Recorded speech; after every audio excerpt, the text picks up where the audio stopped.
Boa noite, boa tarde, bom dia, né? Dependendo da hora de quem está assistindo.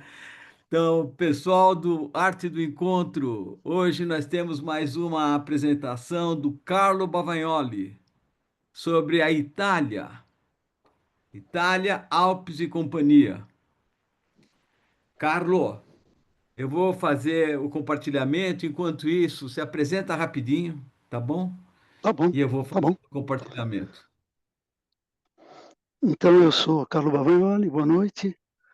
Eu nasci na Itália, em Turim, passei 7 anos na Itália e no começo, no meu começo de vida, eu tive algumas complicações pulmonares. E então eu frequentei, não exatamente os Alpes, mas regiões próximas aos Alpes, para que respirando o ar da montanha eu conseguisse ir para frente, né? Tá certo que de Turim, dependendo do ponto, também dá para ver os Alpes. Mas não vamos falar de Perfeito. Turim hoje, prometo. Tá Tá ruim, ótimo. Wagner? Vamos lá. Tá conseguindo. Vocês estão conseguindo me escutar? Não sei também. Eu passo. Oi? Eu estou passando. Vamos seguindo para o próximo? Vamos seguindo? Não, continua aí. Tá. Nessa foto daí, a gente tem um famoso Mercatino di Natale. O que é o Mercatino di Natale? É alguma coisa que em dezembro eh, produtores locais e vendedores locais também se aglomeram no centro das cidades grandes, ou quase grandes, né? Porque na região que nós vamos percorrer, não as cidades grandes, e expõem os seus produtos.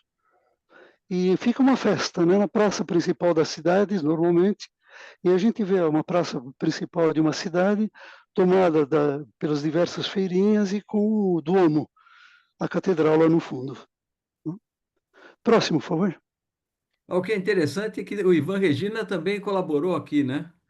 O Na- Ivan Regina vai colaborar, porque sozinho eu não conseguiria Ah, fazer muito essa bem. apresentação. A gente Tá bom. precisa de especialistas em volta. E ele vai Muito bom. ser o principal especialista. Vai ter outros. Ótimo. Tá? Bom, na primeira apresentação de coisas parecidas, nós falamos dos grandes lagos, né? E a gente disse o seguinte, que embora valha a pena você se hospedar na vizinhança dos grandes lagos, tudo isso você pode fazer a partir de Milão. Então, a partir de Milão, você toma um trem, vai para Stresa, Lago Maggiore. Vai para Como, Lago de Como. Vai para Varenna, Lago de Como. Vai para Desenzano, Lago de Garda e assim por diante. Vale a pena? Sei lá, depende, né? Se você gosta de curtir uma cidade grande, maravilha. O que nós vamos ver hoje são duas regiões que estão aí assinaladas em vermelho, duas regiões da Itália, né? Vale d'Aosta e Trentino Alto Adige. E para visitar essas regiões, realmente não vale a pena ficar em Milão. Tem que ficar nessas regiões. E sempre lembrando, né, que essas duas regiões são duas das 5 regiões autônomas da Itália. O que significa isso? Significa que elas têm alguma autonomia local, por vários motivos. Tanto Trentino quanto o Vale d'Aosta, você tem outras línguas que não o italiano falado na região. No Friuli, Venezia Giulia, idem, né? Que é uma outra das 5.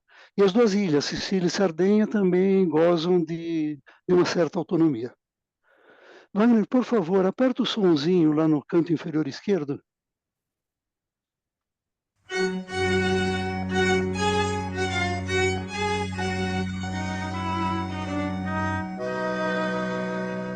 Quel mazzolin di fiori che vien dalla montagna, quel mazzolin di fiori che vien dalla montagna, e guarda ben che non si bagna, che lo voglio regalare, guarda ben che non si bagna, che lo voglio regalare.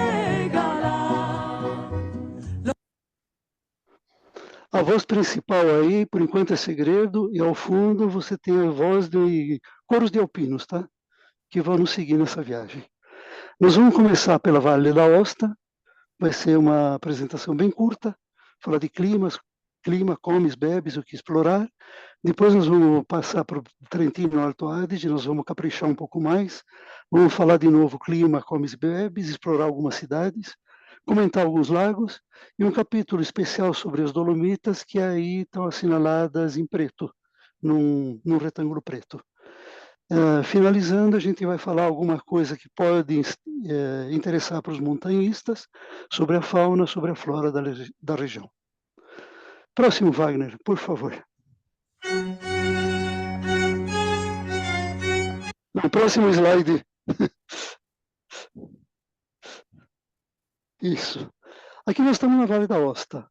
A Vale da Aosta, ela ocupa a extremidade norte-ocidental da Itália.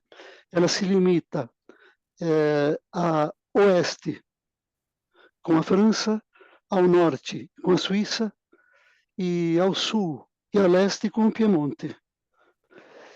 Ela é uma região pequena, de 3.000 e poucos quilômetros quadrados, com 120 mil habitantes, dos quais mais ou menos um quarto vive na capital, que é a Aosta, que vocês veem bem no centro dela, assinalada com uma bolinha branca. Nessa região, 96% das pessoas falam italiano, 75% falam francês, 56% falam um dialeto local, né, um patoisinho qualquer, que mistura tendências de vários lugares. Nessa figura estão assinaladas em retângulos de cor azul as 4 montanhas da Itália acima dos 4.000 metros. O Monte Branco, o Monte Cervino, que pertencem à Valle d'Aosta, e o Gran Paradiso e o Monte Rosa, que ficam no Piemonte, mas ficam bem próximos da Valle d'Aosta e podem ser espiados a partir da Valle d'Aosta. O interessante dessa região é que ela depende da hidrografia, basicamente. Então, você tem um rio que nasce bem perto do Monte Branco, passa pela maioria das cidades que estão representadas por uma linha vermelha, né, e vai desaguar no Rio Pó, mais ou menos perto de Turim. Diga-se de passagem, Turim é o aeroporto mais próximo, embora também se possa chegar via Malpensa, e tanto de Turim quanto de Milão, a melhor coisa é chegar de ônibus, não tentem chegar de trem. São várias trocas de trem que deixam a coisa meio impossível. Bom, em cima dessa rodovia, que está assinalada na linha vermelha, estão as principais cidades, né? E a ferrovia também acompanha até um certo ponto. Então ela vem desde Turim e vai até um pouco além de Aosta, mas não chega, por exemplo, até Courmayeur, que fica no sopé do Monte Branco. Como é que são as outras formas de comunicação? Então nós já vimos a autoestrada que vai para Turim. Nós também temos uma estradinha que atravessa o pequeno São Bernardo, fica do lado oeste e vai para a França, pouco usada, vamos dizer. Você tem também uma estradinha, também em verde, que atravessa o Gran São Bernardo. O Gran São Bernardo é por onde Napoleão invadiu a Itália, né? Tem aquela fotografia maravilhosa dele a cavalo. Né? E você tem mais 2 possibilidades que se chamam traforo, ou seja, além da estradinha que passa, digamos, a 2.000 metros de altitude, em vales, e atravessa os Alpes, você tem formas de furar os Alpes. Isso vale tanto para o Monte Branco como para o Gran São Bernardo. São caminhos muito mais rápidos e extremamente caros para quem tem automóvel, né? O que mais que dá para falar aqui? Alguma coisa assim. Para vocês terem ideia de altitude, a Aosta, que está com a bolinha branca, está a 600 metros de altitude. Courmayeur, que é o sopé do Monte Branco, por volta de 1.200. Cervinia, que está ao sopé do Monte Cervino, lá ao norte, um pouquinho mais de 2.000 metros. Próximo, por favor.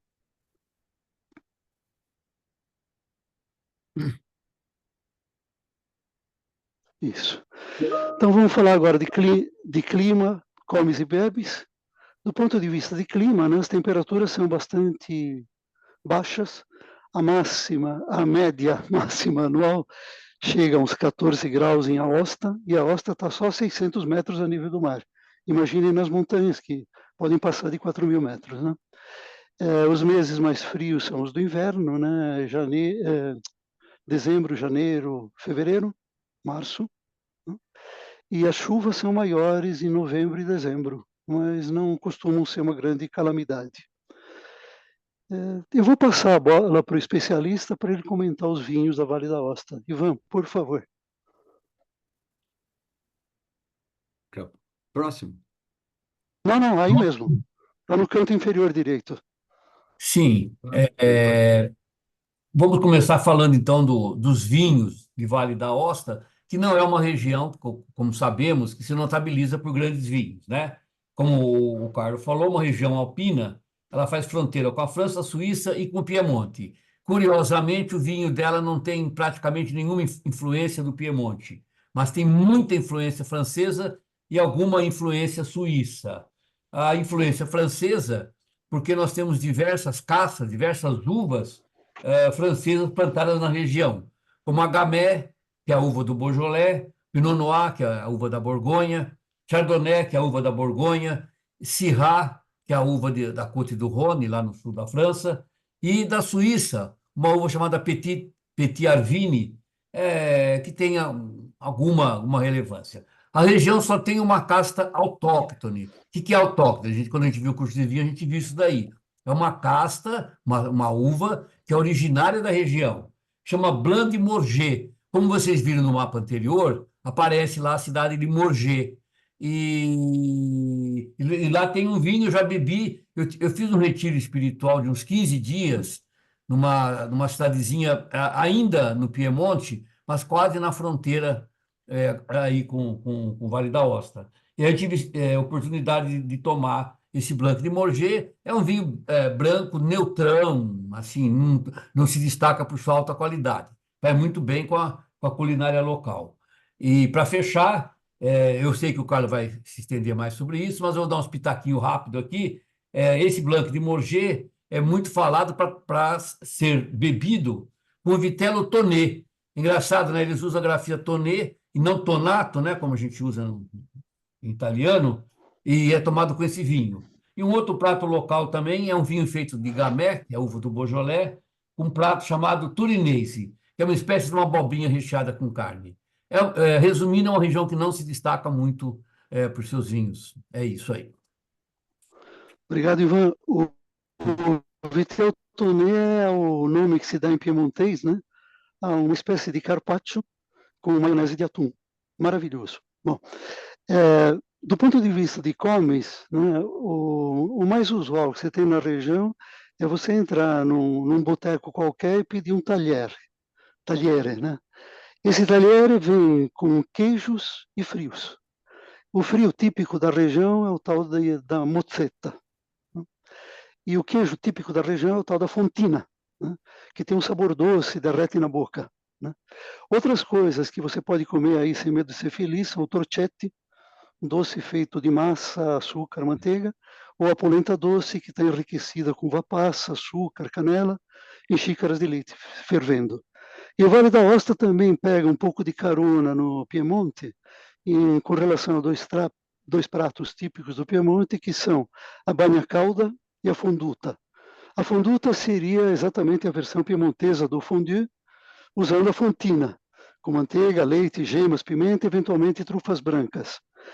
E existe também a banha calda, que você faz uma pasta, um molho cremoso, na base de azeite, alho, alites, e vai jogando e vai entuchando, né, nesse molho verduras frias ou cozidas, acompanhada por um vinho vermelho. Outra coisa que é interessante aí na região da Aosta é um licor típico à base de ervas, artemisia, lavanda, angélica, sálvia, que chama Genepi des Alpes. Delicioso. Eu acho que podemos ir para o próximo, Wagner, por favor.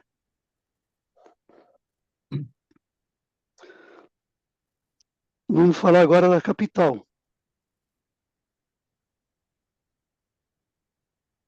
chegou.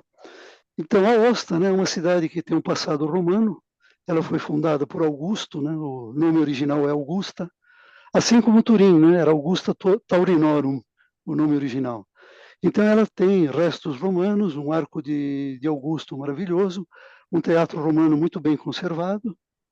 Ela tem também um claustro, né, Collegiata di Sant'Orso, com ilustrações do Velho e Novo Testamento, e é uma cidade das artes que vocês veem pela figura no canto superior à direita. Próximo, por favor. Essa apresentação é bem light. No próximo, a gente vai ver as vizinhanças de Aosta. Ou quase, ao longo da autoestrada. Isso. Então, Mourget, que o nosso amigo Ivan já comentou, né? É uma cidade, normalmente, onde os ricos têm casas, né? Courmayeur, que é o ponto de partida para o Monte Branco.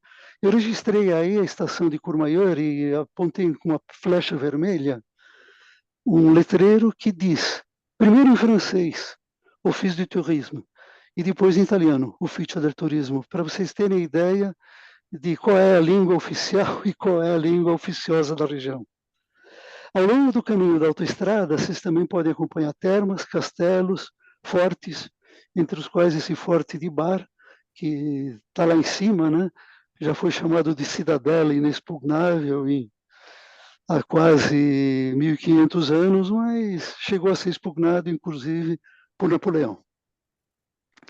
Ok, próximo, por favor.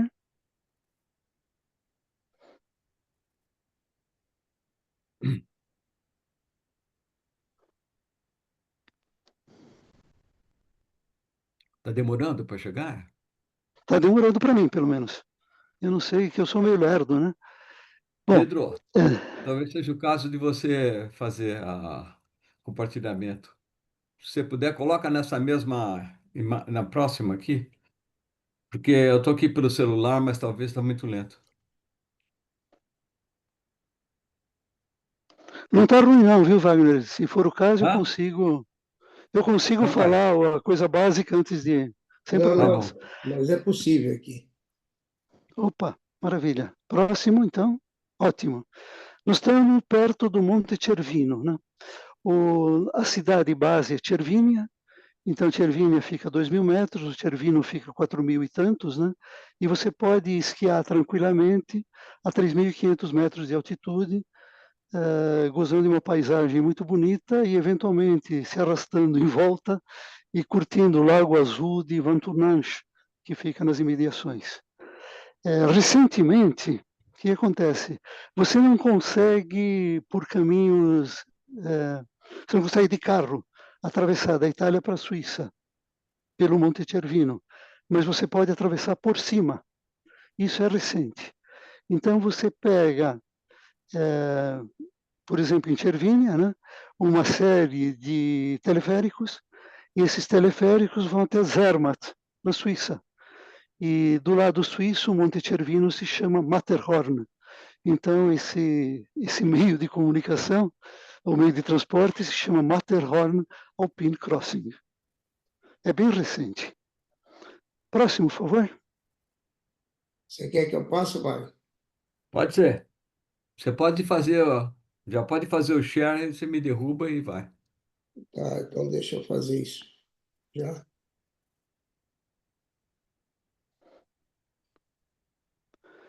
Então, no próximo, nós vamos falar do Monte Branco. Então, vocês veem como é que é a cabine, né, que vai subir até o Monte Branco. Opa. Foi? Isso. Pronto. Próximo. Ok. Só o próximo. Foi. Foi? Sim. Foi. Tá, estamos no Monte Branco, maravilha. Então, vocês veem a cabine que sobe, vocês veem ela no ar, né, e vocês veem o que a gente enxerga da Punterbronner, que seria o ponto mais alto que ele atinge na Itália.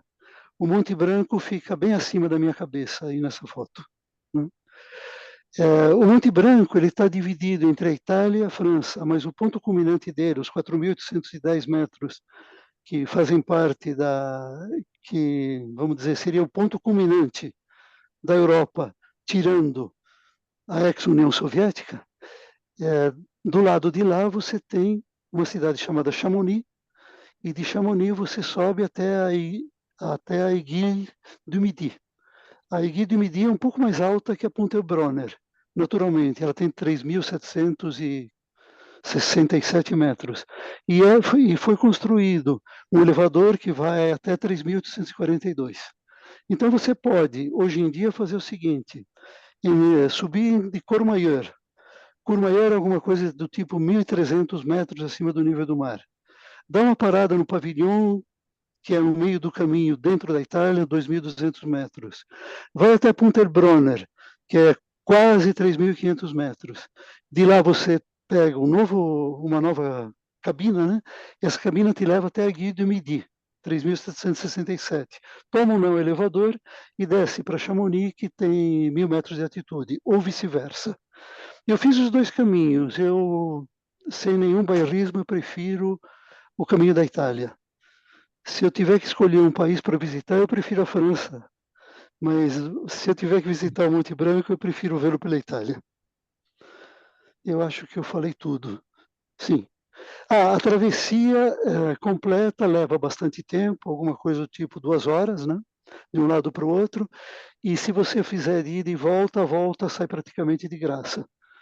Só que a coisa é pesada, sai alguma coisa do tipo 150 € para você fazer tudo isso. Próximo, por favor.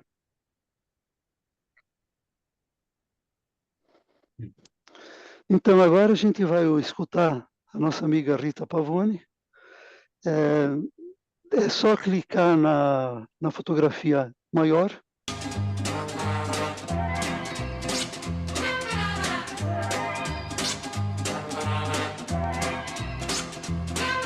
Cucuzzolo della montagna con la neve alta così, per la valle noi scenderemo con nei piedi un paio di sci sci dal cucuzzolo della montagna su un cielo tinto col blu, con in testa un passamontagna, scenderemo sempre più giù.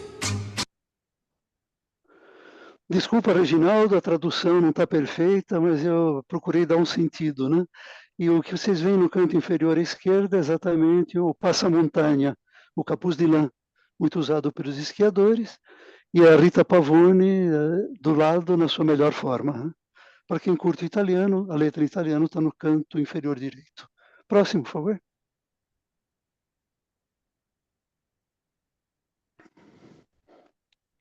Esse é o slide mais demorado, né? Ele fala de uma região da Itália chamada Trentino Alto Adige, fica a nordeste de Milão. As regiões na Itália são divididas em províncias. A Vale d'Aosta tem uma província única, cuja capital é Aosta. Essa região tem 2 províncias, a capital é Trento e a outra capital é Bolzano. A Trento é bem mais italiana, e a Bolzano é bem mais germânica, do ponto de vista de província, só para vocês terem uma ideia. Sempre lembrando que essas 2 regiões foram conquistadas pela Itália após a Primeira Guerra Mundial. Então, até lá, o domínio era austríaco. Né? E esse domínio austríaco se reflete ainda nas gerações que habitam principalmente a província de Bolzano. No quadro azul, no quadro retângulo azul, está representada a área principal das Dolomitas, que nós vamos ver mais adiante. De novo, né, vai ser a hidrografia que manda. Existem 3 rios principais na região, e as cidades mais importantes estão ao longo desses rios. O primeiro rio nasce lá no alto, perto daquela bolinha grande preta. Se chama Adige, Etsch, em austríaco, né? Ele vai num curso praticamente horizontal até Merano, que é uma outra bolinha preta, e ele desce mais ou menos verticalmente, né? Passando perto de Bolzano, Trento, Rovereto, e indo até Verona. E quando ele está dando a impressão que vai desaguar no Rio Pó, ele faz um cotovelo 90 graus e vai desaguar no Adriático, e vai ser o segundo rio maior da Itália, com 410 quilômetros, vejam que miséria. Né?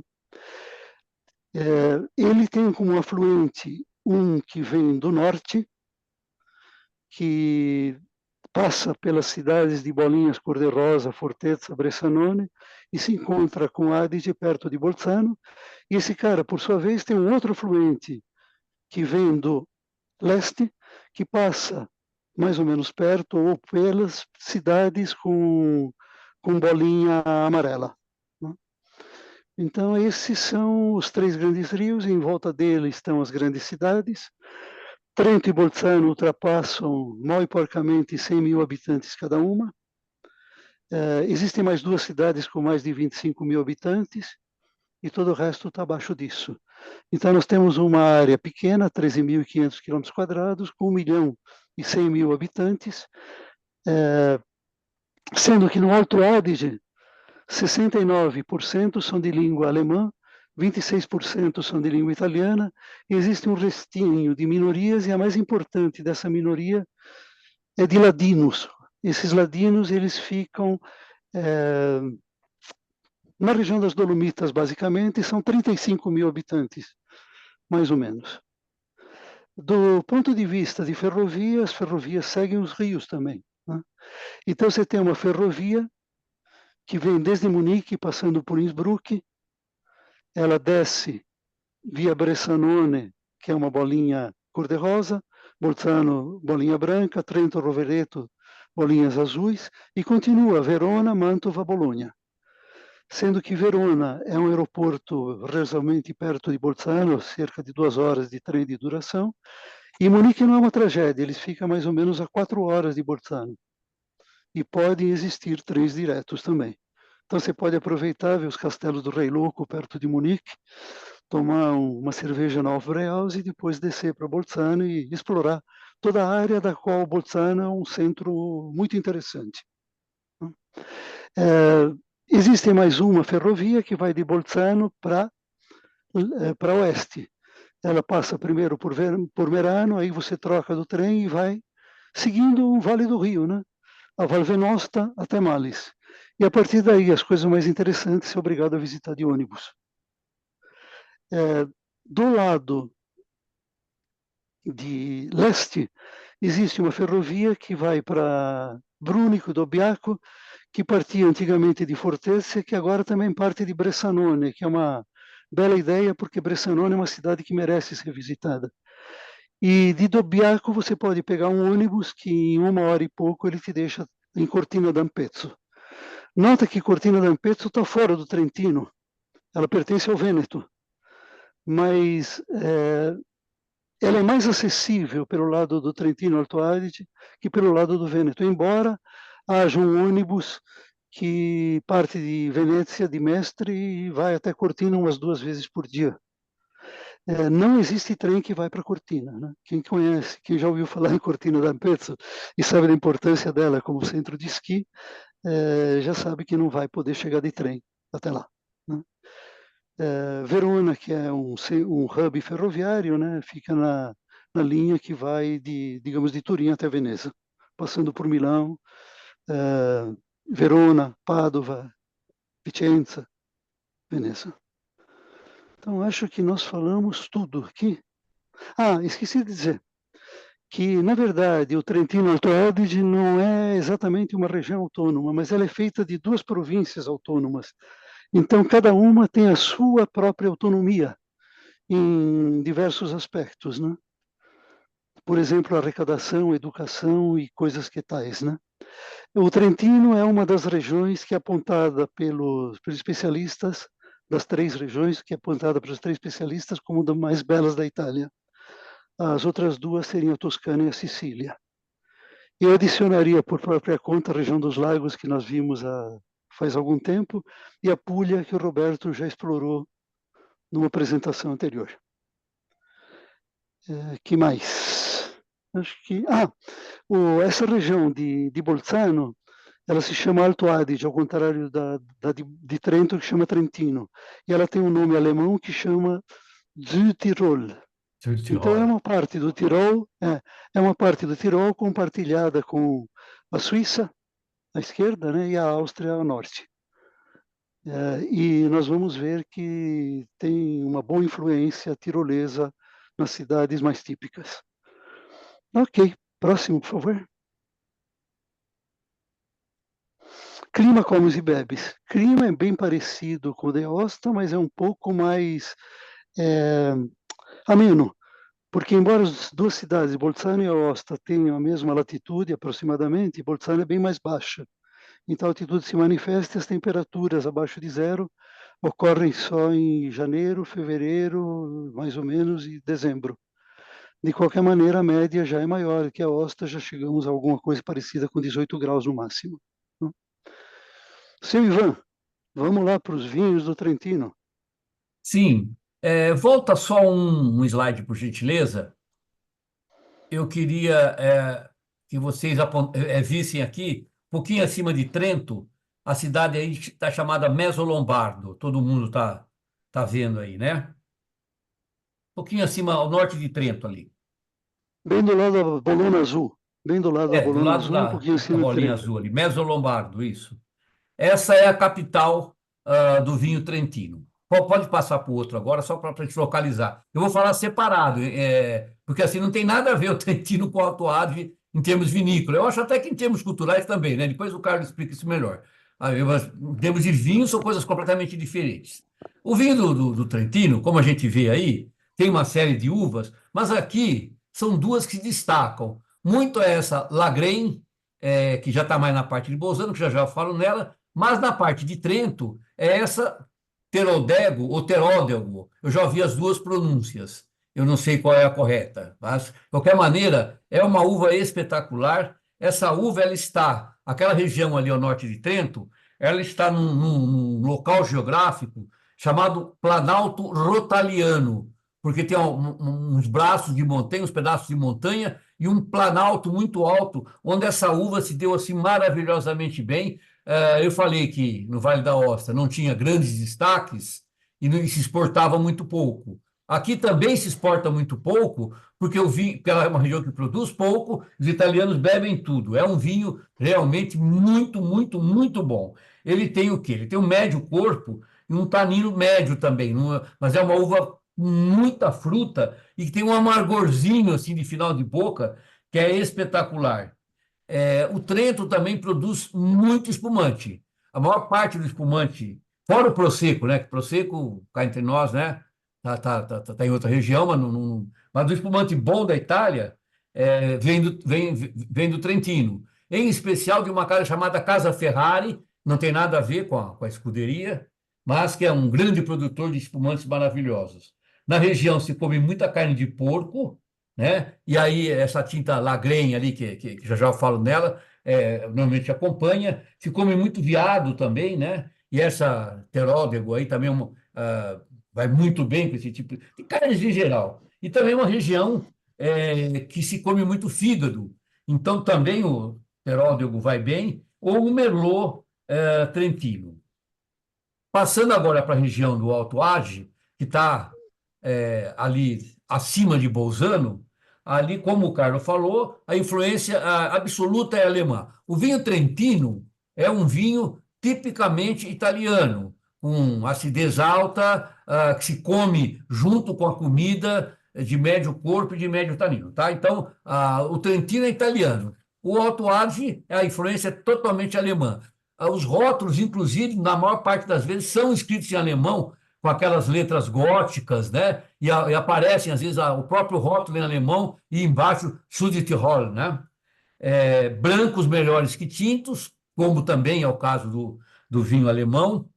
Essa Weißburgunder, que é a famosa Pinot Blanc, lá da região da Alsácia. O Riesling, também como na Itália. A Sylvaner, que é uma uva que eu gosto muito, que está aí, olha, indicada, e também faz parte da Alsácia, do Alto Adige e de toda a Alemanha. Uma uva muito gostosa, embora ela é meio neutrona, mas ela tem uns aromas de paralelepípedo molhado, terra molhada, são deliciosos. Também faz Gewürztraminer, que é aquela uva que quem já bebeu nunca mais esquece, que é uma uva que assim, é uma fruta elevada à 10ª potência, normalmente com teor mais adocicado, e também Sauvignon Blanc. Os tintos no entusiasmo do Alto Adige. Essa lagrenha, a lagrenha e a esquiava são duas uvas meio neutronas, vamos dizer assim, que são boas na região, com a comida local, mas no entusiasmo.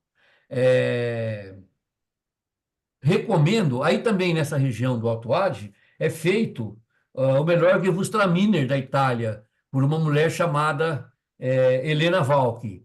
Assim como em Meso-Lombardo, o melhor Terodelgo rotaliano é feito por uma mulher também, que chama Helena Foradori. Essas duas visitas, Helena Foradori e Helena Valchi, desculpa, Elisabetta Foradora e Helena Valchi, são duas das melhores visitas que pode se fazer no mundo. Eu vou, encerrando minha participação, vou dar 2 pitaquinhos rápidos, Carlos, que acho que já estão com bastante tempo.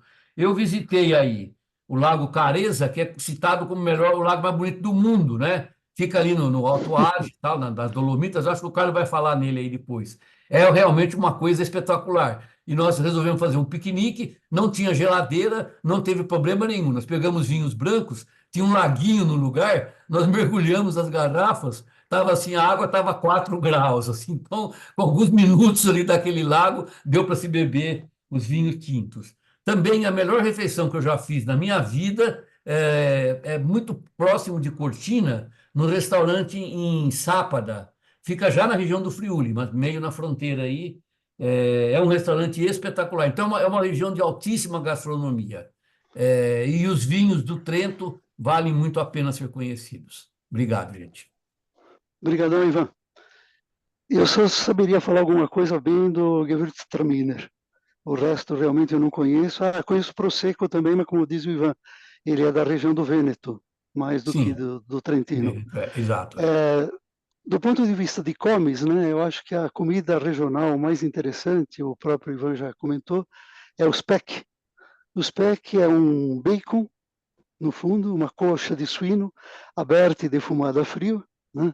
Uma carne extremamente dura, extremamente saborosa. Do ponto de vista de outras comidas, existem nhoque de farinha de trigo, água e ovos, chama Spätzle. Existe o Nudel, que seriam os nhoques tiroleses, pão branco amanhecido, ovos, speck, cebola, cebolinha, fazendo parte. Como doce, o Zelten. O Zelten é parecido com o inglês Seldon, né? Raramente. Então, é um pão fermentado com fruta seca, típico do Natal. E ainda na região do Alto Adige se faz o melhor iogurte que circula por toda a Itália. Então, vocês estão vendo umas vaquinhas aí também que servem para isso. Próximo slide, por favor. O próximo slide cuida da cidade de Bolzano, que é a capital do Alto Adige, que é o lugar que eu indico se for apenas um lugar para você se hospedar, certamente é Bolzano. Existe uma praça central, que é exatamente aquela praça que nós vimos no primeiro slide, loteada de mercadinhos de Natal. Chama Piazza Walter. Interessante que esse Walter é um menestrel que poetava em língua germânica. A maior atração de Bolzano é uma múmia, que está guardada no Museu Arqueológico. Essa múmia tem 5.300 anos. Ela foi descoberta num iglu e se descobriu que era, no momento da morte, né, um macho com 46 anos, 160 centímetros de altura, que já tinha recuado para 154 na hora que foi encontrado, aproximadamente 50 quilos de peso. Esse cara está sendo guardado num quarto isolado, climatizado, né? E a reconstrução dele está no canto superior à direita. Existe a Praça das Ervas, que é uma constante, né, nesse pedaço da Itália. Aquela de Verona é conhecidíssima, Bolzano também tem a dele. Existe o castelo, que nessas cidades aí do Trentino Alto Adige faz parte da paisagem urbana também. Outra rua importante é a Via dei Portici. Vocês conseguem enxergar um porticado na figura mais alta à esquerda, mas essa não é a Via dei Portici. A Via dei Portici está logo atrás disso, é uma via totalmente porticada, né? e ela tem um nome italiano, Via dei Porti, e um nome alemão, Laubengasse. E essa Laubengasse vai se repetir em outras cidades da região também. É o próximo, por favor. Nós vamos agora conhecer a cidade mais charmosa da região, que é Merano. Então, a primeira fotografia de Merano é exatamente a Laubengasse, a Via dos Pórticos, né? Era uma cidade que fazia parte do Império Austríaco como lugar de verão, por conta do clima extremamente ameno. E até no inverno dava para curtir, porque o clima também é bastante razoável, né? Ela é cheia de termas, existe a fotografia de baixo à esquerda, seria uma Kurhaus, em estilo Liberty, ela é reservada para eventos. No lado inferior direito existe um passeio, todas essas cidades aí oferecem passeios em volta, tipo 1 quilômetro, 2 quilômetros, passeios extremamente simples, e nesse daí, por Bolzano, você consegue ver a cidade inteira a 200 metros, a 100 metros de desnível. E ao fundo você vê o castelo que foi da Imperatriz Sissi. A Imperatriz Sissi esteve bastante em Merano, foi muito querida, né? E ela aparece nessa estátua, junto com a minha Sissi e com a irmã dela. Existe um rio que passa por Merano e às suas margens tem 2 passeios também muito bonitos. O passeio de verão à direita, com flora de verão, e o passeio de inverno à esquerda, com flora, evidentemente, de inverno, e é nesse passeio de verão que você encontra a estátua da Sissi. Uma cidade que dá para um dia inteiro sem se cansar, maravilhosa. Tem tudo que você pode imaginar lá. É uma cidade de 25 mil habitantes. Próximo, por favor.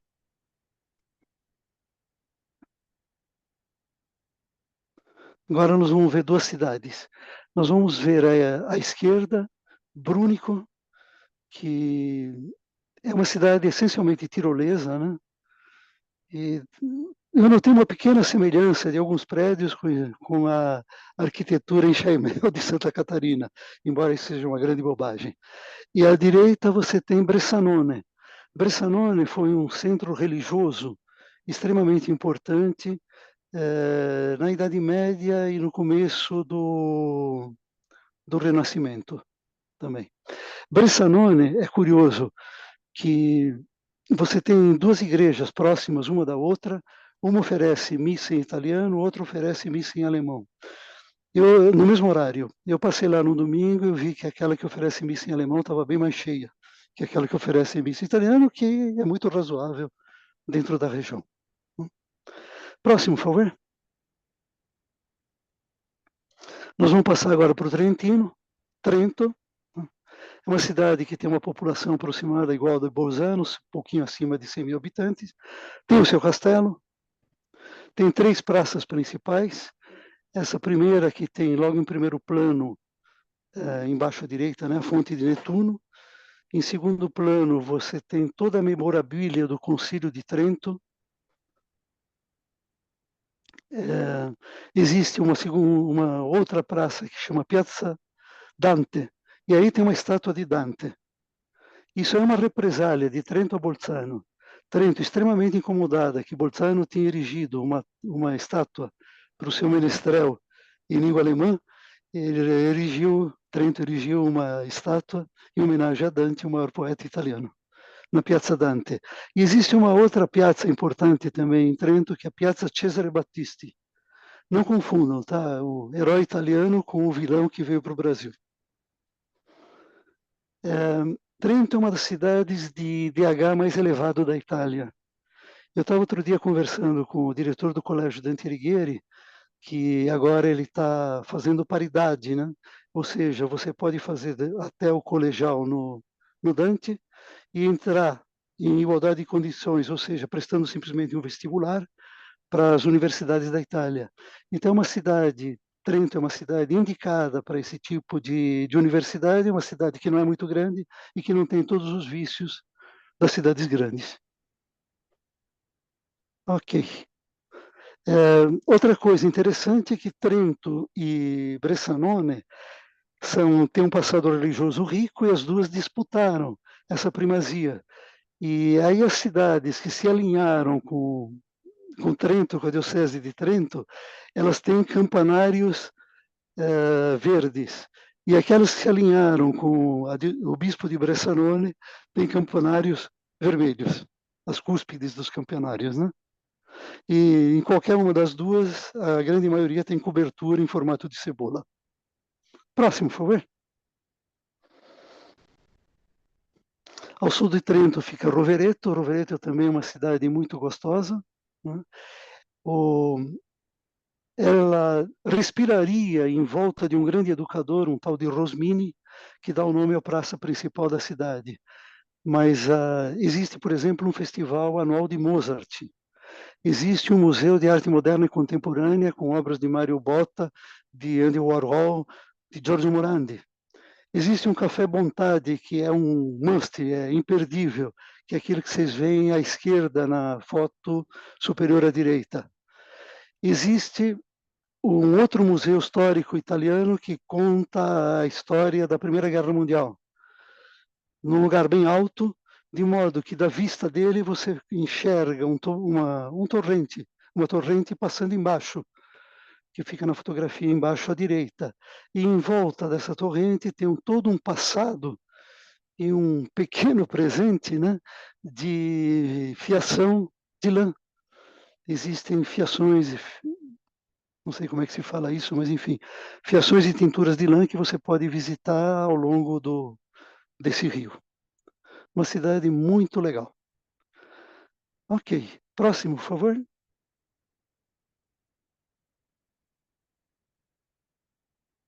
E aí, Pedrão, você aperta o Corosati no alto à direita, que é a nossa musiquinha.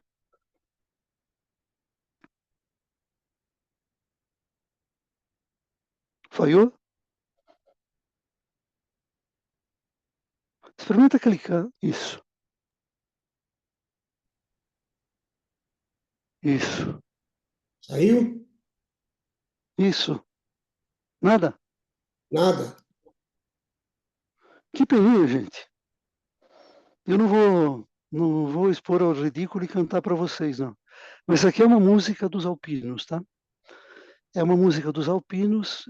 Ela faz menção a uma batalha violenta da Primeira Guerra Mundial, que foi no Monte Ortigara.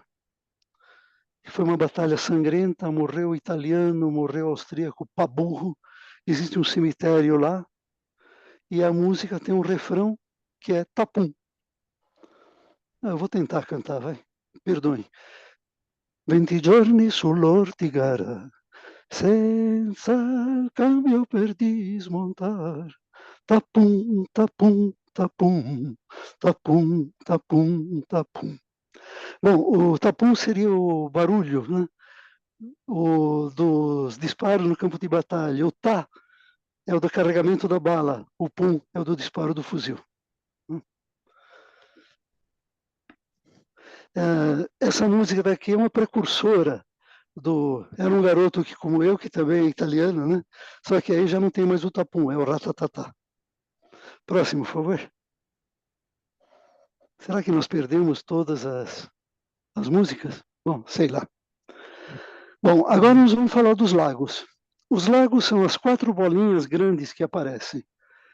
A bolinha preta, que é o Lago de Résia, no canto superior esquerdo. No canto superior direito, uma bolinha amarela, o Lago de Braias. Pertinho do Lago de Braias, uma bolinha grande e vermelha, que é o Lago de Misurina. E mais para o sul, uma bolinha grande azul, o Lago de Molveno. Eu fiquei muito decepcionado, Ivan me perdoe, quando eu passei pelo Lago de Carezza, que eu teria incluído com muito gosto nessa apresentação, mas eu não sei se foi o dia infeliz ou não, mas ele estava um lodaçal.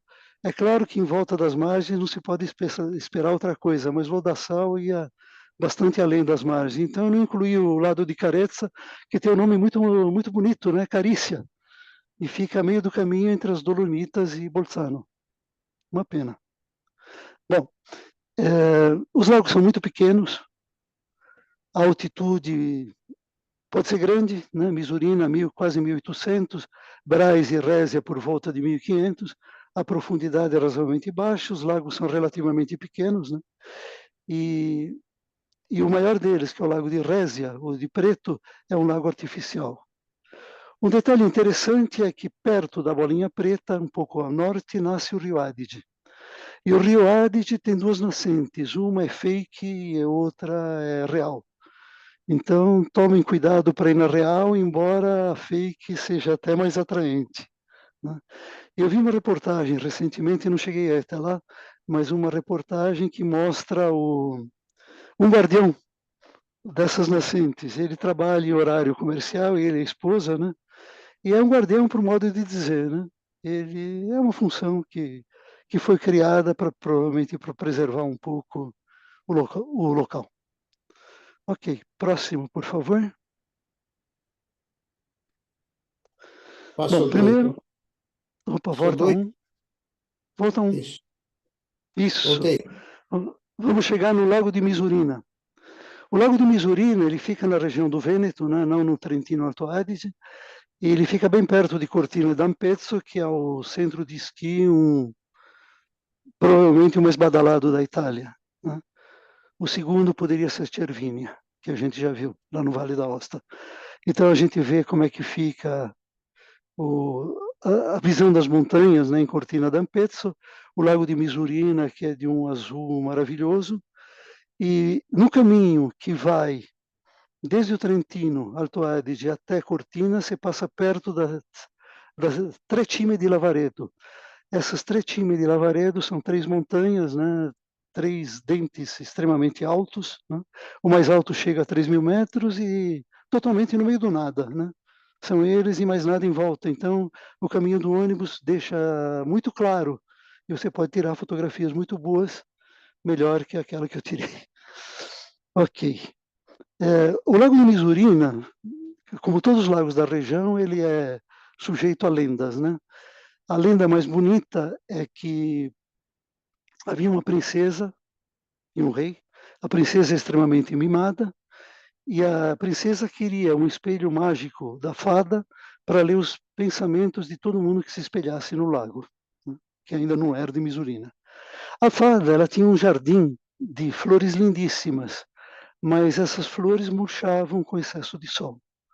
Então foi feita uma negociata, né, entre a fada e o rei, e aí o espelho iria para Misurina e o rei se transformaria numa montanha para impedir que os raios solares incidissem sobre o jardim da fada.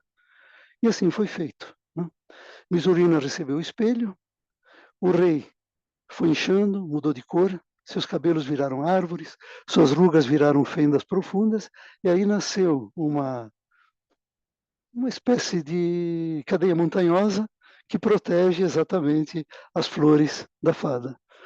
Algumas lendas contam que Misurina ficou tão chateada que se atirou dentro do lago. Mas, enfim, Misurina foi o único estabelecimento da Itália, tem uma cidadezinha, né, em volta, o único estabelecimento na Itália para cura da asma infantil sem remédios. Ele acabou fechado por falta de frequência. Foi fechado faz uns 3 anos, por aí, se não me engano. Cortina d'Ampezzo, ela é importante, ela hospedou as Olimpíadas de inverno de 1956. Ela tem uma população de 6.000 habitantes, mas na época de pico chegam a 50.000 visitantes, e assim provavelmente vão ser o ano que vem, quando as Olimpíadas e as Paralimpíadas de inverno vão ser divididas entre Cortina d'Ampezzo e Milão. Ok, próximo, por favor. Lago de Braias. Eu, pessoalmente, não visitei nem o Lago de Misurina, nem o Lago de Braias, mas eu me sinto como se tivesse visitado, porque, ano sim, ano não, o Giro de Itália, aquela competição ciclística de 3 semanas, acaba passando inevitavelmente por um deles. Então você acaba vendo até do alto, né, que é melhor que de baixo, toda a beleza desses dois lugares. Então, o Lago de Braias, vocês veem aí duas fotos, né, em períodos diferentes. Naquela de baixo, vocês veem uma espécie de cobra que vai andando dentro do lago, e elas são os barcos que são alugados para você visitar o lago. E o melhor jeito de chegar nesse Lago de Braias é de uma cidade sonsa, chamada Dobiaco, que, enfim, está aí para dizer que existe, né? Ela tem montanhas ao fundo, ela tem sua catedral, ela tem seu centro, e ela é uma cidade meio esquisita, que, por exemplo, a estação de trem e a estação do ônibus não ficam na frente uma da outra, como na grande maioria das cidades italianas, bem longe uma da outra. Então é um negócio meio estranho até você visitar essa cidade. E o Lago de Braias, ele tem várias lendas também, não vou contar todas, né? A de Misurina certamente é melhor, mas existem lendas que falam de ursos, de cervos, de marmotas, de um tesouro submerso a cor azul, que dá a cor azul esverdeada do lago, e o cervo acabou sendo o símbolo do brasão da cidade. Próximo, por favor.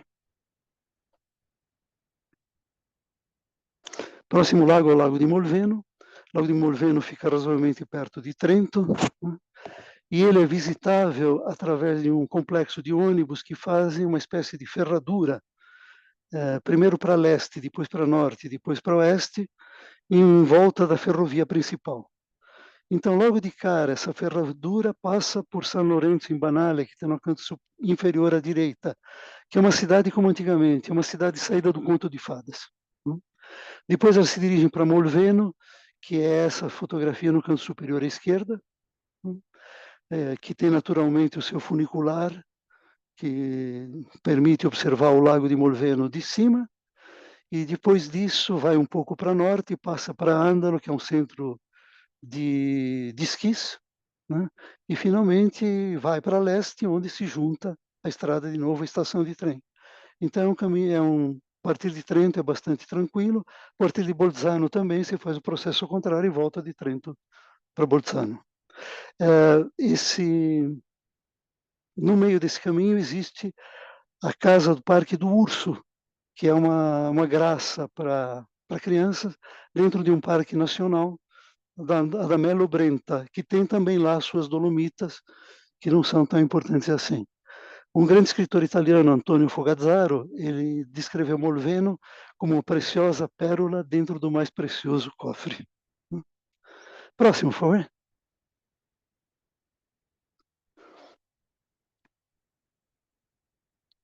Esse é o último lago, antes que a gente morra afogado, né? É o Lago de Resia. Esse Lago de Resia é um lago artificial. Ele está a mais ou menos 1.500 metros de altitude. Havia 2 lagos naturais, uma cidadezinha no meio, e o pessoal resolveu fazer uma represa, já no tempo do Mussolini, mas ela foi viabilizada mais tarde, tipo 1950, mais ou menos. E aí se pensou em construir uma central elétrica e até ilhas flutuantes para produção de energia fotovoltaica. Então a cidadezinha no meio foi totalmente destruída, né? E o que sobrou e que vocês veem na série Curon, né, que é outro nome do Lago de Resia, é simplesmente o topo da igreja, né? E o processo de construção está ilustrado na figurinha de baixo. É interessante, né, que num ambiente tão religioso, vocês podem pensar, puxa, mas por que os moradores não foram se queixar para o bispo, né? Eles foram indenizados, na verdade, eles foram mais longe, eles foram se queixar para o Papa, e ainda assim não resolveu. E, de qualquer forma, eles foram indenizados, e hoje existe uma cidade que vocês podem ver o comecinho dela do lado inferior direito, né? É uma cidade que tem uma infraestrutura hoteleira e turística muito boa. Mas não vale a pena visitar só para ver o topo da igreja. Vale a pena visitar se vocês combinarem uma visita com Glorenza. Glorenza é uma cidade a uns 900 metros de altitude que não chega a 1.000 habitantes. E, no entanto, foi um entreposto comercial importantíssimo durante a Idade Média. Então, por exemplo, chegaram a ser famosas as medidas de Glorenza para pesagem de cereais. Ela foi destruída em 1500 e aí começou o urbanismo dela, né? E foram construídas muralhas, com torres cilíndricas, que vocês veem aí nas figuras, né? A cidade é tão pequena que a igreja principal fica fora das muralhas, né? E dentro das torres, vocês têm museuzinhos que contam a história da cidade ou as obras de um desenhista local.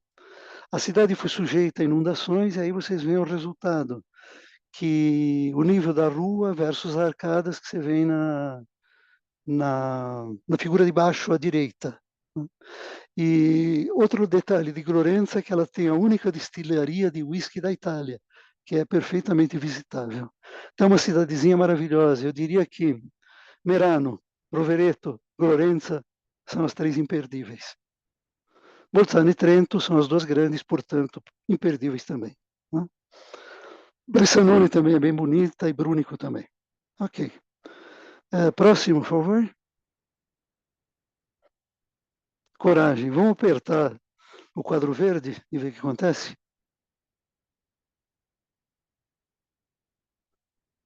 Nada, né?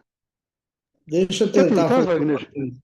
Eu vou poder interromper e fazer o compartilhamento de novo, para ver se o som entra. Pode ser? Ah, legal. Beleza. Enquanto isso, eu vou contando alguma coisa dessa música, que ficou famosa em novelas globais, né? Mazzolini di Fiori.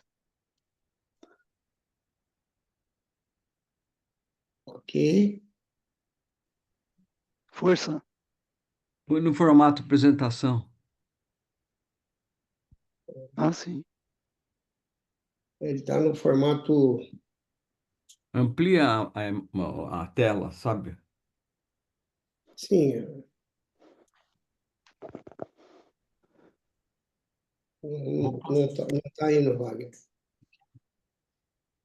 É possível reproduzir o som. Vamos ver se. Eu vou passar vergonha de novo e vou cantar. Espera um Quel pouquinho. Mazzolini. El mazzolin del fiore que vem della montanha. Essa era uma música da minha infância, que você cantava aqui em casa. Com certeza, essa daí é provavelmente a música de montanha mais conhecida.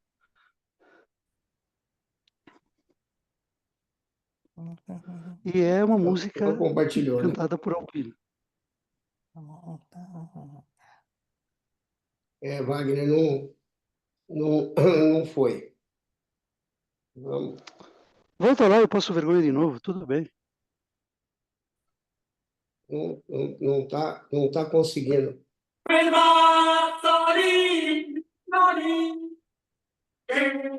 Eu que estou.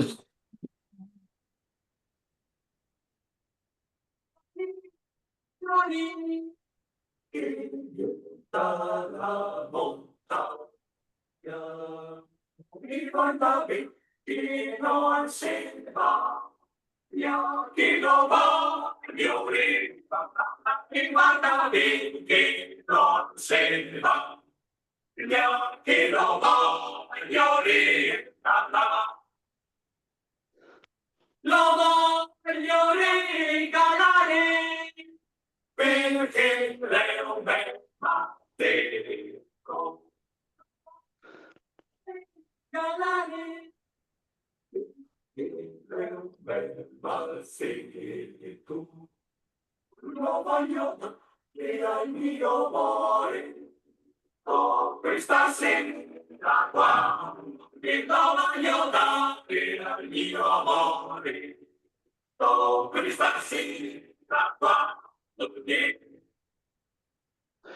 Beleza. Ficou melhor que se eu cantasse. Vocês veem um Mazzolini di Fiori autêntico embaixo, ao centro, né? Tudo isso nasce naturalmente na montanha. A Gigliola Cinquetti, que vocês veem, interminável, Gigliola Cinquetti, ela é bonitíssima, ela tem quase 80 anos e ainda está lindíssima, está mais bonita do que na foto, hoje em dia. Ela gravou uma série de músicas alpinas, entre as quais o Tapum, que eu cantei faz pouco, e esse Mazzolini di Fiori. Ela tem um disco que ela grava acompanhada por alpinos. E vamos ser justos, né? É muito melhor gravado por uma mulher, porque um monte de alpinos dá um belo ramalhete para o moreno, acho que não pega muito bem, né? Enfim. Outra coisa que é interessante nessa música é a letra, que eu assinalei em vermelho, no italiano, Varda bem. Varda bem não é italiano, Varda bem é um dialeto lombardo piemontês, e se não me engano, Vêneto também deve ser bem parecido com isso, ou o próprio. Né? Varda vem de guarda. Guardar é olhar. E Varda bem é bem, olhe com cuidado, cuida. Né? Então, a partir daí, o italiano começou a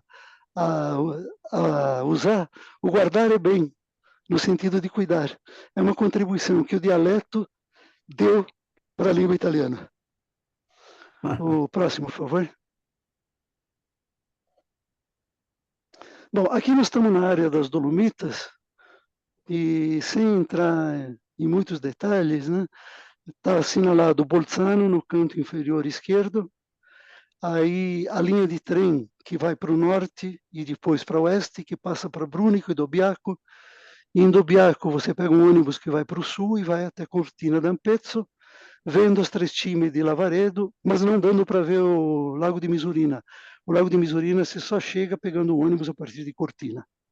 Assim como o Lago de Braies, você só consegue chegar para um ônibus que sai de Dobbiaco. Né? De Cortina até Bolzano, você pode seguir as Dolomitas através de uma série de passos que ficam abertos durante o verão e também durante o inverno, lógico, mas você tem transporte público entre eles, né? Então você pode percorrer tudo isso de ônibus numa boa, tomando muito cuidado com os horários, porque os horários são bem restritos. Vamos para o próximo, por favor. Eu vou explodir um pouco no próximo esse quadrado verde, vai? Vamos lá. Ele está orientado, o norte fica para o lado esquerdo. Né? E essa seria uma visão aproximada de um drone de toda a região. Maravilhoso, né? Então vocês veem, por exemplo, mais ou menos no centro, um vale, né? Onde vocês têm duas bolinhas vermelhas, né? Que representam mais ou menos os limites da Val Gardena, que nós vamos detalhar daqui a pouco. Né? Vocês têm também, do lado direito, no alto, um outro vale, com outras duas bolinhas vermelhas, que representam o acesso pelo outro lado. E esses acessos confluem exatamente na bolinha vermelha mais alta. O que vocês veem como bolinhas amarelas são exatamente locais onde existem teleféricos que dão uma visão muito bonita do ambiente como um todo. Próximo, por favor.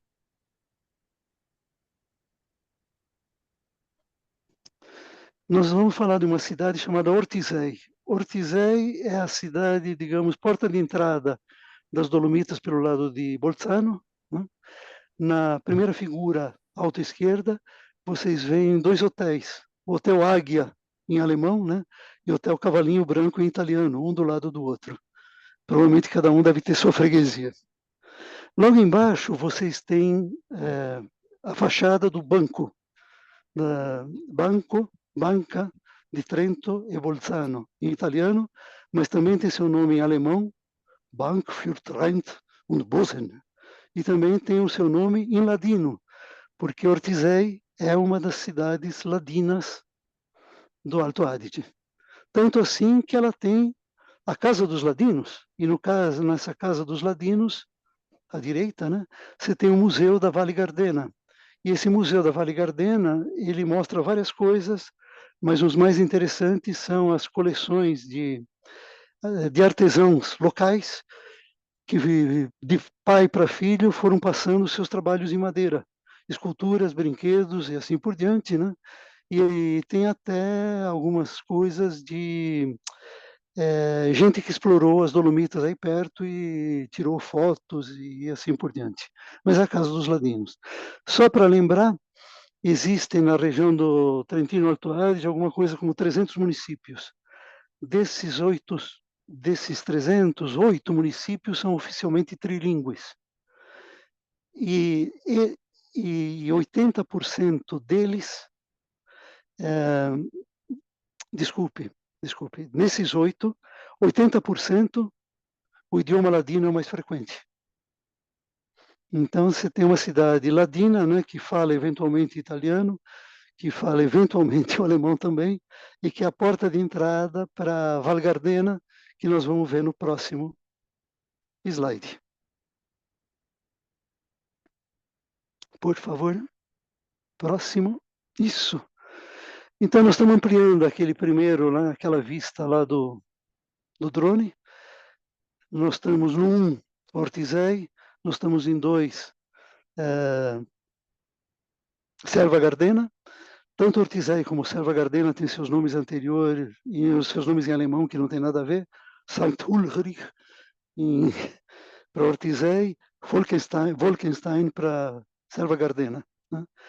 Mas o interessante, daí, tanto de que você pode pegar, por exemplo, de Ortisei, para um lado ou para o outro, você pode pegar teleféricos, você tem vistas maravilhosas. Quando você pega o teleférico na direção do A, mais à direita, você vê a Alpe di Siusi, que, para o meu gosto, não é nada excepcional, mas que é muito fácil de ser visitada. E quando você vê para a esquerda, você tem Seceda. Esse vale realmente a pena. O Monte Branco pode ser mais alto. Seceda deve ser alguma coisa a 2.500 metros de altitude, mas a majestade que te inspira, você estando lá em cima e você sendo dono de todas as Dolomitas, é alguma coisa que não tem palavras. Próximo, por favor.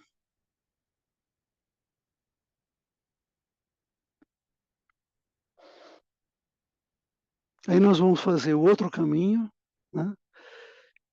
Nós vamos sair do número 3, que fica bem à direita de uma cidade chamada Canazei, fica na província de Trento, né? E nós vamos até o número 4, e o número 4 é o Passo Pordoi, e a estrada que vai de Canazei pelo Passo Pordoi permite se juntar com as cidades da Val Gardena. Então você faz um perfeito caminho entre a província de Trento e a província de Bolzano. E aí no Passo Pordoi você sobe, você tem um teleférico que vai até o Sasso Pordoi. O Passo Pordoi deve ter uns 2.200 metros, o Sasso Pordoi 3.000 metros de altitude. E isso daí é um chapadão, né? Que é chamado Terraço das Dolomitas com toda a região. Vocês estão vendo ao fundo alguma coisa que está marcada com a letra M. P é o Sasso Pordoi, né? M é uma dolomita ou não chamada marmolada. Tecnicamente ela não é uma dolomita, ok? Apesar disso, ela é a rainha das Dolomitas. Ela é maravilhosa, né? É uma cor mais branca, ao contrário das outras, e a rocha é diferente. Então, do lado das Dolomitas, você tem um carbonato de cálcio e magnésio. Aqui, do lado da marmolada, você tem simplesmente um carbonato de cálcio, que é um calcário, né? É um calcário que reage imediatamente com ácido muriático, que é a grande prova que é feita para saber que carbonato eu sou. Né? Marmolada, então, a rainha das Dolomitas, né? O nome em latim poderia significar que ela é feita de como se fosse de mármore, né? Mas na verdade a origem do nome é uma palavra indo-europeia que significa resplandecer, cintilar ao sol. Próximo, por favor.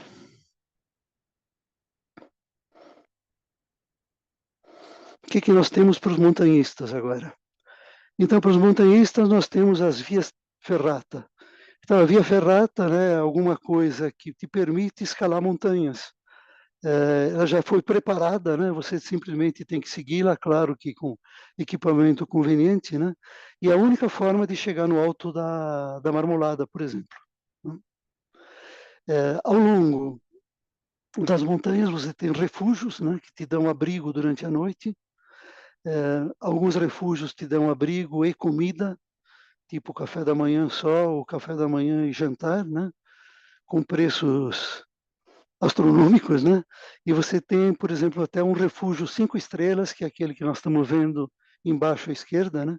E esse daí, ele está a mais de 4.000 metros de altitude e a mais de 4 horas de caminhada de qualquer outro lugar. Então, realmente é para montanhistas espertos, certamente com auxílio de guias alpinos, né? Isso aqui eu achei interessante, uma frase que você encontra dentro de um refúgio, né? E que diz o seguinte: até que a água... Epa, fiz bobagem. Agora sou eu que não estou vendo.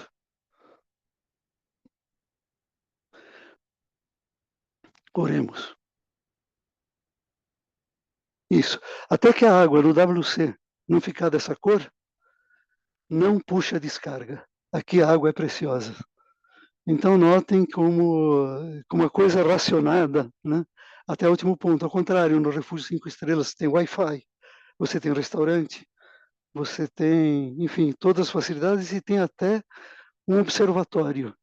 E até esse refúgio foi construído levando em conta toda a parte para não machucar a parte ecológica da região. Então nós vimos, né, para os grandes montanhistas o que nos espera, e no próximo slide nós vamos ver a fauna que a gente pode encontrar nessas montanhas. Próximo, por favor.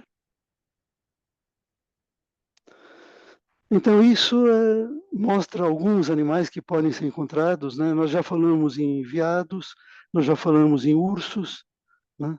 Nós estamos apresentando a camurça, camoscio em italiano, chamois em francês, ibex, stambeco em italiano. Para mim, uma surpresa, lince. Eu nunca imaginei que, né, dos 1.000 até os 2.000 metros de altitude você pudesse encontrar linces. Você tem aves tipo águia real, falcão peregrino e um tipo especial de pica-pau, além de um galo chamado cedrão, que eu nunca tinha ouvido na vida também. Esse falcão peregrino, ele parece até razoavelmente manso, mas ele é extremamente perigoso. Ele consegue voar a quase 400 km por hora, aproveitando as correntes de ar. Agora, horizontalmente, ele não consegue passar muito dos 100 km por hora. Então, com isso, as possíveis vítimas dele, que são gansos selvagens, que são outros bichinhos, nem me lembro que mais, pombos, né, conseguem escapar dele numa boa, né? Esse pica-pau que aparece aí, na verdade, é um pica-pedra. Ele vai picando a pedra e vai extraindo de lá os bichinhos para a própria alimentação. Existem répteis, eu acho que a salamandra é um réptil, talvez seja um anfíbio, mas eu acho que é réptil. Existe uma borboleta que é mais ou menos camaleôntica, né?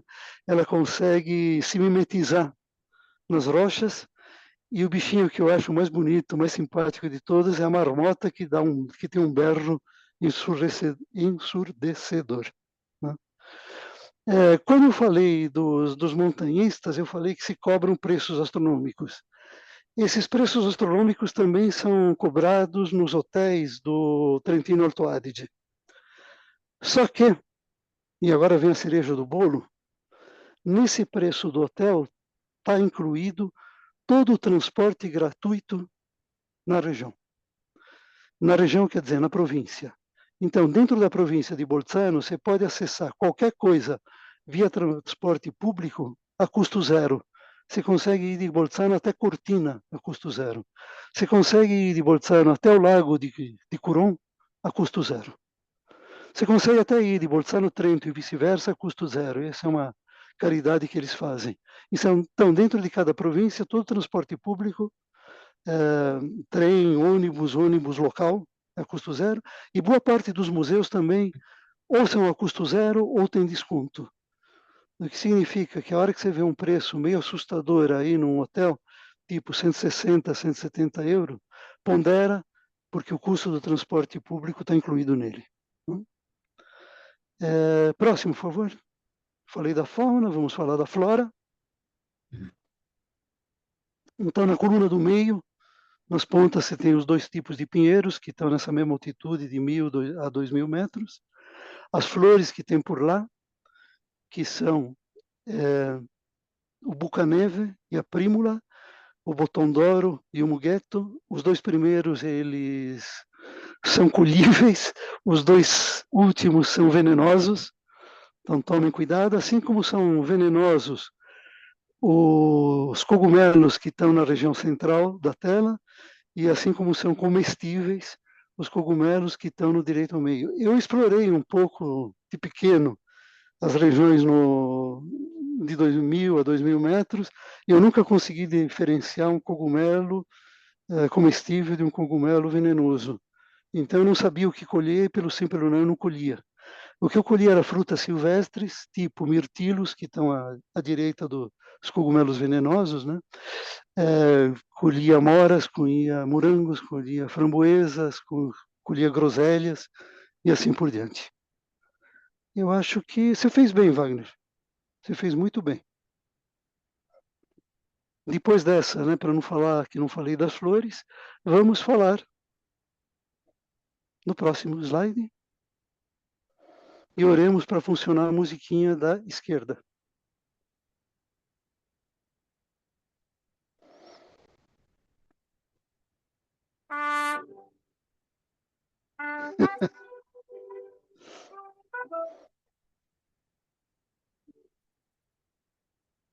Vecchio scarpone, quanto tempo è passato, quante illusioni fai rivivere tu, quante canzoni col tuo passo cantato, che non scordo più. Sopra le dune del deserto infinito, lungo le sponde accarezzate dal mar, per giorni e notti insieme a te ho camminato, senza riposa.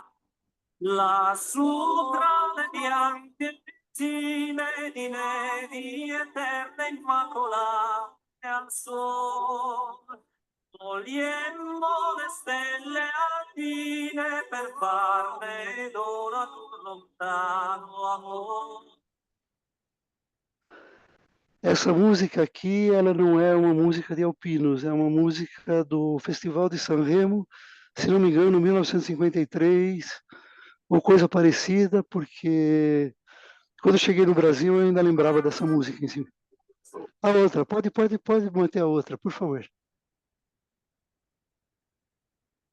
Sul cappello che noi portiamo,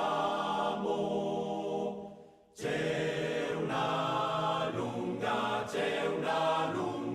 penna nera che a noi serve da bandiera. Su bei monti a guerreggiar, oi la la. Su bei monti che noi saremo,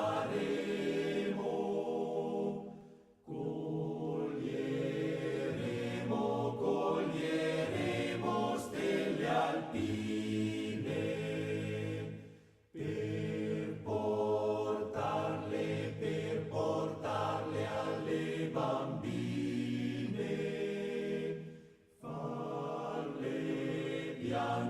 farle piangere, sospirar, poi la la. Então, do lado esquerdo, né, a gente tem a botina velha, né, Vecchio Scarpone, que é, de certa maneira, um parente desse sapato velho. Só que, sapato velho da roupa nova, né? Só que o Vecchio Scarpone, ele é alguma coisa mais de companheirismo, ao passo que o sapato velho é mais uma música de aposentadoria. Do lado direito, a gente tem uma música dos alpinos, né? E, naturalmente, como sendo uma música dos alpinos, também foi gravada pela Giuliana Cinquetti, né? E se vocês olharem tanto a música da esquerda como da direita, em vermelho, né, fala: colheremos as estrelas dos Alpes. Ah, esqueci de falar, a pena preta, que é símbolo dos alpinos, né? Então, se você vê alguém com uma pena preta assim, um chapéu assim, certamente é um alpino e ele vai te ajudar na montanha para tudo aquilo que for possível, né? Bom, enfim, as estrelas dos Alpes. Que raio que são essas estrelas dos Alpes, né? Próximo, por favor.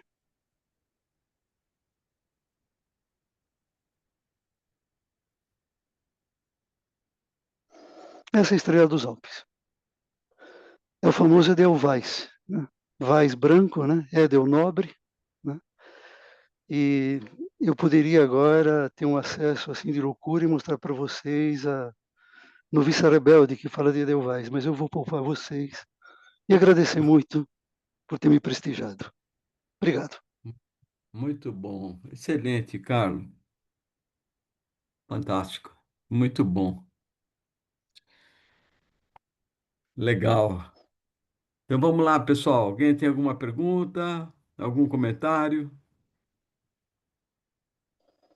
Coloca a Ai, só mãozinha. Regina, Parabéns, vamos lá. Carlos. Regina, Amélia. Espera aí, Roberto. Vai, Regina, você está muda. Você tem que desmutar. Aí. Acabou essa apresentação, me lembrou que quando eu fiz 20 anos, há 48 anos atrás, eu estava esquiando em Cortina d'Ampezzo, mas tudo bem, só que um fato inusitado, meu vizinho de quarto era Marcelo Mastroianni, com a Uau. filhinha deles, com a Catarina Deneuve, Metido. mas estava uma babá e ele, né? Ele ficou a semana toda que a gente ficou lá. A gente Ele era ficou casado com a assim. Caterine Deneuve, o Marcelo Não, Delícia, hein? Marcelo não, Mastroianni eles era tiveram casado. uma filha. Olha aqui, sim. Eles tiveram uma filha, mas nunca casaram. Ele nunca separou da mulher dele. Uhum. Muito E, legal. e aí, o lugar é lindo. Eu nunca fui a um lugar tão charmoso na minha vida. Ainda mais na época de esqui. É lindo. E a região é maravilhosa. Não conheço tudo que o Carlos mostrou. O Mont Blanc eu conheço só da parte francesa, italiana, fiquei até curiosa. Mas é muito lindo demais. Só me lembrou a viagem. Só Muito isso. legal. Muito legal. Muito 20 bom. aninhos? Uma criança. Era. Muito legal. Fantástico. Ótimo. Obrigado, Regina. Arthur. Eu acho que eu não contei para vocês, só um segundo, que a primeira vez que eu Fala. pus um pé nos Alpes, eu tinha 62 anos. Quer dizer, de criança eu estava perto e eu via, mas a primeira vez que eu pus o pé foi 62 anos e que delícia foi chafurdar na neve. Pode seguir. Muito bom. Legal. Arthur, também está no... Vamos lá. A gente não consegue te ouvir, Arthur. E não parece que você está mutado, mas a gente não consegue te ouvir.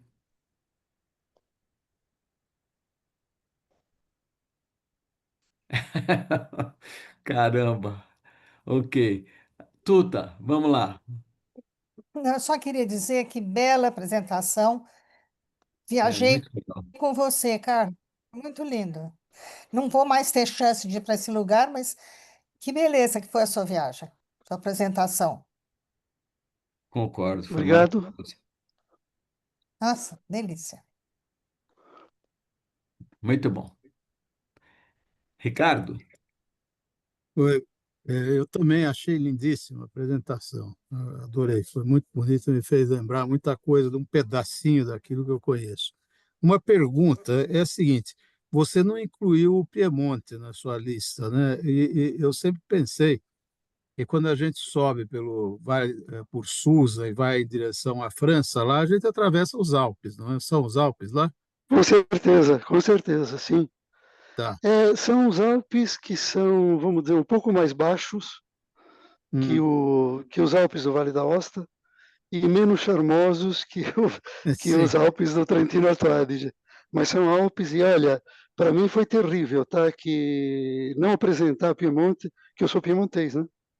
Uhum. Eu gostaria muito de ter apresentado o Piemonte, gostaria muito de ter apresentado também a Veneza Giulia, que o Ivan mencionou de passagem, e os Alpes Mas vão. o Piemonte vale uma apresentação por si mesmo. Por que que você não faz uma inteira do Piemonte? Fica aí a sugestão. Tá legal, Ah, posso tentar sim. apoiado, Posso tentar, mas aí apoiado. você... Ótimo, ótimo. Já vamos marcar aí, Carlos. Aí você Muito bom. mostra a banha-cauda, você mostra o codeguino, tudo que tiver lá. O Codeguino é mais Emília e Lombardia, né? Mas Hum, a gente come de tudo no Piemonte, isso é verdade. O Tá Piemonte bom. não tem uma grande identidade, né? Mas a Banha-Cauda é uma das poucas que resta. E Turim é uma cidade muito bonita. sim, O que também estraga acho. é que a maioria... você que é arquiteto, você deve conhecer Turim, né? Conheço. Eu morei lá um pouco. Uhum. Turim do ponto de vista da arquitetura, é fantástica. É É, fantástico, realmente.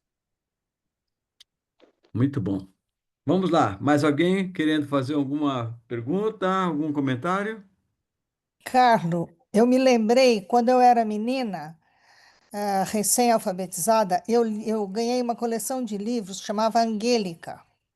E era uma menina que atravessava os Alpes a pé, porque ela estava fugindo, não sei da onde. Eu esqueci um pouco da história. Mas, assim, atravessar os Alpes, para mim, ficou como uma coisa assim impossível de alguém fazer. Como se fosse ela, de fato, fosse uma grande heroína de ter cruzado os Alpes a pé, fugindo dos alemães. Muito E bom. aí você me Legal. lembrou, você me fez lembrar desse livro. Tem uns comentários aqui, tem um do Marcos Rodrigues, interessante, ele falou que todos os cogumelos são comestíveis, pelo menos uma vez. Uma vez é bom. E aí o Manaus aí mandando os parabéns para você, Carlos. Bom, Obrigado. você sabe, o Carlos apresentando e tal, e daí eu me lembrei que o Pedro mora num lugar que é bem curtido aqui em São Paulo, né, Pedro? Conta aí, onde você mora, Pedro? Eu, É, eu, no meu lugar não tem montanhas, é só. não tem montanha, mas tem bastante coisa interessante, não tem? Tem bastante coisa interessante, porque o interior de São Paulo é tipicamente cidade pequena do interior de São Paulo, a região de Ribeirão Preto. É É isso uma aí. cidade. Para quem não tem Ah, dinheiro.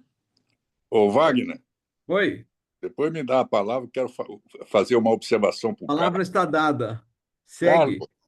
É. Carlos, você ficou Antes de te dar a apresentando. palavra, deixa eu cumprimentar o Carlos. Então Então, já que o complementa, Carlos deu a desculpa. Ô, palavra, Vai. eu desculpe queria aí. cumprimentar o Carlos e dizer que foi uma viagem aqui, ver a sua passando os slides para você, foi terrivelmente gostoso. É uma viagem mesmo. Parabéns, Carlos. Muito legal, Obrigado, né? Pedro. Uhum. Manaus? Ô, Carlos, boa noite. Eu gostei, viu? Me diga uma coisa, a sua apresentação me fez lembrar um evento assustador da minha vida, que eu fui alugar um carro no aeroporto de Roma e ir até o Lago de Garda, e aí perguntei lá, me deram um Fiat sem nenhuma proteção de pneu, sem nada. Eu estava em direção a uma aldeiazinha chama Chiesa, perto de Lavarone, Em Trento. em Trento, né? De Trento. Porque minha Uhum. esposa meu sogro tinha parentes lá e tal. O meu sogro era de lá, né? E aí eu resolvi perguntar lá na base do Lago de Garda como é que estava a estrada lá para cima. Eu falei, não, tudo bem, não tem problema nenhum. Esse ano não nevou nem nada. Bom, aí começa o problema. Eu comecei a subir aquela porcaria, ficou tudo branco. Neve para todo lado. Tinha 1,5 metro de neve de cada lado daquela... Nem rodovia, aquilo lá era um caminho, né? Cruzei com 2 limpadores de neve e me perdi naquelas montanhas. Fiquei rodando aqueles negócios lá, não conseguia chegar. Até depois de muito custo, no meio daquela bruma branca, eu vi a tal da Chiesa, a igreja lá que marcava o tal. Foi um baita de um alívio. Então, você me fez lembrar esta aventura que eu fiquei com muito medo, porque neve eu não conhecia nem de nada, meu. Fui conhecer assim. Quando eu cheguei lá e mostrei o carro que eu subi para os parentes da minha esposa, eles falaram: você é louco de subir com esse carro aqui nesse tempo. Então, Carlos, muito obrigado pela lembrança, mas você me fez passar maus bocados lembrando aquilo, viu? Parabéns pela exposição. Muito bom. Desculpa, Manuel, uma coisa que eu esqueci de mencionar é o seguinte, que você vai encontrar muita gente de bicicleta, principalmente nas Dolomitas. O que o pessoal treina nas Dolomitas, porque é um sobe e desce que permite, né, para o amador se exercitar e para o profissional começar a se preparar para as grandes voltas, tipo França, Itália, etc. Então, você tem bicicleta a dar com pau. E, claro, né, no verão. No inverno é bom você ser um pouco cuidadoso. O que eu diria é o seguinte, que é difícil realmente você se aventurar pelas estradinhas. Eu ficaria na autoestrada principal e, eventualmente, naquelas secundárias que margeiam os rios. Essas daí são mais garantidas, né? E muito cuidado nas pontes, né? Porque a neve pode se transformar em gelo e passar numa ponte com gelo é pedir para derrapar. Beleza. Legal. Ok. Mais alguma? Olha, queria só dar uma dica. Bom, Arthur, você consegue falar ou não? Não. Não Qual é da consegue. semana que vem, Wagner? Hã? Qual é da semana que vem? Semana que vem nós vamos ter uma muito interessante. É de um amigo do Arthur, que é o Jorge Eduardo Nudel. Ele escreveu um livro e ele vai apresentar, mas é um livro de arte. A arte retrata a medicina enquanto imita a vida. Não é teu amigo, Arthur? Ah. É teu amigo, então. Aí ele, não só isso, eu vou ter que ir até a casa dele, como eu fui até a tua casa, Arthur, porque ele não consegue fazer nada com o computador. Eu vou até a casa dele, que fica lá na Santa Cecília, até o apartamento dele na semana que vem. Mas é isso aí. Então, gente, até a semana que vem. Vai ser muito interessante. Eu já vi a apresentação dele. É super legal. Então, vale a pena, tá? Valeu. E esse livro aí ele está vendendo e tal, porque ele investiu e tal. Então, quem tiver interessado depois, sabe? Como um bom patrício, ele está vendendo o livro, mas é bom, vale a pena. Eu estou comprando, ok? Valeu, gente. Tchau. Boa Até noite. a semana. Obrigado. Parabéns, Obrigado, Carlos. Valeu. Parabéns, Obrigado, Carlos. Pedro. Parabéns, Carlos. parabéns, Boa muito noite. bom. Obrigado. Muito Boa bom. noite. Muito bom. Boa noite. Tchau, gente. Tchau. Tchau, tchau.